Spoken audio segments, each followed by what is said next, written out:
This story titled, "My Brother and His Wife Tried to Force Me Out of My Own Home, so I Taught Them a Lesson They'd Never Forget." My name is Olivia, I'm 29 years old, and I live in a house I worked my entire adult life to buy. It's not a mansion, but it's mine. A cozy 3-bedroom home with a beautiful backyard and a place where I finally felt secure. It was supposed to be my sanctuary, my safe space. But that all changed when my brother and his wife decided that my home was theirs for the taking. It all started when my older brother, Daniel, and his wife, Melissa, began having financial troubles. They had always been a bit reckless with money, spending way beyond their means, convinced that they deserved a luxurious lifestyle even when they couldn't afford it. I never judged them for it. I just thought it was their problem to figure out. But then one day, they came to me. Desperate. "Olivia, we just need a place to stay for a few months," Daniel said, his tone unusually humble. "The landlord increased our rent, and we just can't keep up. We need some time to get back on our feet." Melissa sat beside him, nodding dramatically. "We don't have anywhere else to go." I hesitated. Letting them stay with me wasn't exactly what I wanted, but Daniel was my brother. I had always looked up to him growing up, and even though we weren't as close as we used to be, I still cared. "All right," I finally said, "you can stay in the guest room, but just for a few months." They acted so grateful at first. They moved in with a ridiculous amount of stuff, taking over the entire guest room, the hallway closet, and even a portion of the garage. Melissa started rearranging things, claiming it would make the house feel more functional. They never helped with groceries or bills, and they treated the place like a free Airbnb. But I bit my tongue. I reminded myself that they were struggling, and that this was temporary. Then, everything changed. One evening, I came home from work, exhausted, only to find Melissa sitting on my couch, scrolling through her phone, acting like she owned the place. "Hey," I said, dropping my bag, "where's Daniel?" She barely looked up. "Out with some friends." I frowned. Daniel was supposedly saving money, but he still had time to go out with friends. "Melissa, we need to talk," I started, but before I could continue, she sighed dramatically and looked at me like I was inconveniencing her. "Olivia, you've been acting so tense lately," she said. "You know, Daniel and I were actually talking, and we think it would be best if we all made some changes around here." I crossed my arms. "What kind of changes?" She smirked. "Well, for starters, we were thinking you should move into the guest room." I stared at her, convinced I had misheard. "Excuse me?" "It just makes sense," she continued, completely unfazed. "The master bedroom is bigger, and we're a married couple, so we obviously need the space more than you do. Plus, you're at work all day, and we spend more time here than you." My blood ran cold. Was she actually suggesting that I give up my own bedroom in my own house for them? I let out a sharp laugh, shaking my head.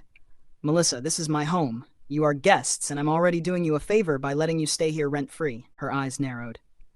"Daniel and I were actually thinking that maybe it's time to start considering a more permanent arrangement." Something about the way she said it made my stomach turn. "What do you mean?" I asked, my voice dangerously calm.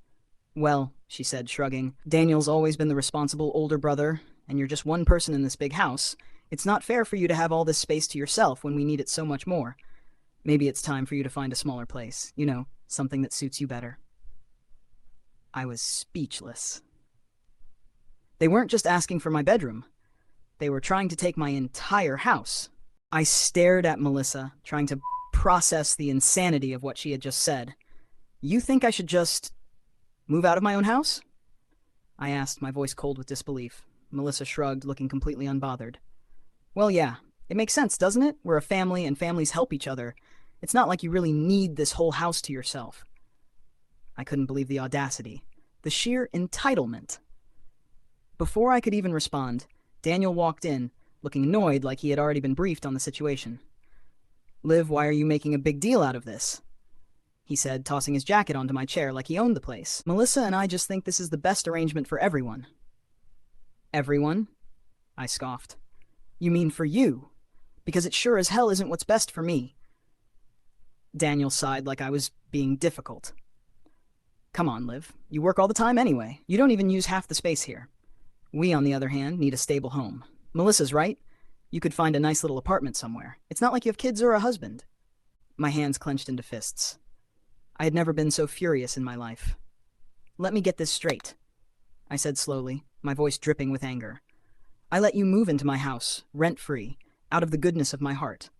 And instead of being grateful, you're trying to force me out of my own home so you can take it over? Melissa rolled her eyes. Oh my God, Olivia, stop being so dramatic. You're just saying, get out of my house, I snapped. That's what you're saying. They both had the nerve to look offended. You're acting so selfish, Daniel muttered. I'm acting selfish? I repeated, laughing bitterly. No, you two are selfish, and you know what? I've had enough. Pack your stuff and get out. Melissa's mouth fell open. What? You heard me, I said, voice sharp as steel. You have 1 week to leave my house. I don't care where you go, but you're not staying here anymore. Daniel glared at me. You can't just throw us out like this. Actually, I can, because this is my house, not yours, not Melissa's, mine. Melissa crossed her arms. Well, you can't legally evict us that fast. We're tenants now.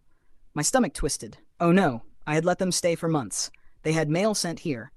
Could they actually try to pull some legal loophole to stay? Not on my watch. I gritted my teeth and took a breath. Fine. If you're going to play dirty, so will I. And just like that, the battle for my home had begun. The moment Melissa smugly mentioned legalities, I knew I had to act fast. I wasn't going to let them manipulate their way into staying in my house. That night, I did my research. I looked up tenant rights, eviction laws, and everything I needed to ensure I could kick them out legally and effectively. Fortunately, since we never had a rental agreement and they weren't paying rent, they weren't official tenants. They were guests. And in my state, guests who refuse to leave can be removed by law enforcement. The next morning, I woke up with a plan. I started documenting everything. The conversations, their refusal to contribute, the way they treated my home like it was theirs. I even recorded Melissa's comment about trying to take over the house. I wanted proof in case they tried anything shady. Then I made it official. I handed Daniel a letter that I had typed up the night before. This is your formal notice. You have 7 days to leave. If you don't, I will have you legally removed. Daniel's face darkened as he read it. Seriously, Olivia, you're kicking your own brother out over some stupid argument? No, I said coldly. I'm kicking you out because you tried to steal my home. Melissa scoffed. You're such a horrible person. You're turning your back on family. I folded my arms. No, you turned your back on me when you decided my home should be yours. The following days were hell. They sulked, slammed doors, and even tried guilt-tripping me. Melissa made passive-aggressive comments about me being selfish and heartless, while Daniel tried the whole we're family routine. But I stood firm. And then the final straw came. One evening, I came home to find Melissa in my bedroom, rummaging through my jewelry box. What the hell are you doing? I yelled. She jumped, eyes wide, then had the audacity to look annoyed. I was just looking for something of Daniel's. God, relax. I knew she was lying. That was it. I called the police. I told them I had unauthorized guests refusing to leave, and that one of them had entered my bedroom without permission. When the officers arrived, Daniel and Melissa played the victims, acting like I was some cruel, heartless landlord. But when I showed the officers my proof, the recorded conversation, the formal notice, and their refusal to leave, they didn't stand a chance. The officers gave them 24 hours to vacate. Melissa screamed at me, calling me every name in the book, but I didn't care. The next day, they were gone. I changed the locks, cleaned every inch of my home, and for the first time in months, I felt peace again. And just like that, I had won. After they left, my house felt different, lighter, freer, mine again. But the battle wasn't quite over. Melissa, being the bitter, entitled person she was, started spreading lies about me to family and mutual friends. She claimed I had thrown them out onto the street with no warning, that I was a cold-hearted sister who refused to help them in their time of need. Daniel, of course, went along with it, acting like the victim. Family members started calling me, asking how I could do something so cruel.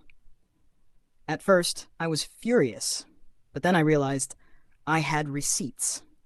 I sent every person who questioned me the recorded conversation of Melissa trying to steal my house, along with proof of my formal notice and their refusal to leave. It didn't take long for the truth to spread. People who had initially taken their side started backing off. Even our parents, who were initially disappointed in me, were shocked when they saw the proof. Daniel and Melissa were embarrassed. Their plan had backfired spectacularly, but I didn't care about their humiliation. I cared about getting my life back. From that day forward, I cut ties with them. No second chances, no reconciliation. I refused to let toxic, entitled people take advantage of me ever again.